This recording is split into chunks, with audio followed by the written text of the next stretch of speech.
LP news. నేను సగ రాజేందర్. ముందుగా హెడ్లైన్స్ చూద్దాం. తెలంగాణలో భాజపా క్లీన్ స్వీప్. ఎన్డీఏ కూటమికి 400కు పైగా సీట్లు. వికసిత్ భారతే లక్ష్యంగా పనిచేస్తున్నాం. బీబీ పటేల్ను భారీ మెజార్టీతో గెలిపించండి. బీబీ పటేల్ నామినేషన్ కార్యక్రమంలో కేంద్ర మంత్రి పీయూష్ గోయల్. సంగారెడ్డి. పార్లమెంట్ ఎన్నికల్లో తెలంగాణలో భాజపా క్లీన్ స్వీప్ చేస్తుందని కేంద్ర మంత్రి పీయూష్ గోయల్ అన్నారు.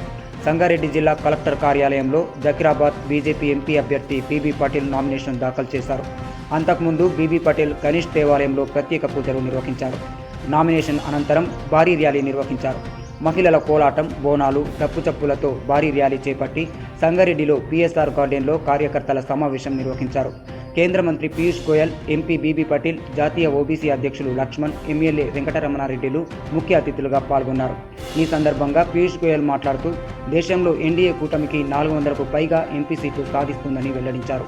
ఇండియా కూటమిలోని పార్టీల్లో ఐకమత్యం లేదని, ఆ కూటమికి ఇంటికి పోవడం ఖాయమని ఎద్దేవా చేశారు. దేశంలో మోడీ హవా నడుస్తుందని, ప్రధానమంత్రి మోడీ పాలనలో ప్రతి కుటుంబానికి సంక్షేమ పథకాలు అందాయని, మూడోసారి మోడీ ప్రధాని అవ్వడం ఖాయమని ధీమా వ్యక్తం చేశారు. వికసిత్ భారత్ లక్ష్యంగా పనిచేస్తున్నామని చెప్పారు. జకీరాబాద్ పార్లమెంటు నియోజకవర్గంను గత 10 ఏళ్లుగా ఎంతో అభివృద్ధి చేసిన బీబీ పటేల్ను భారీ మెజార్టీతో గెలిపించి మోడీకి బహుమతిగా అందించాలని పేర్కొన్నారు.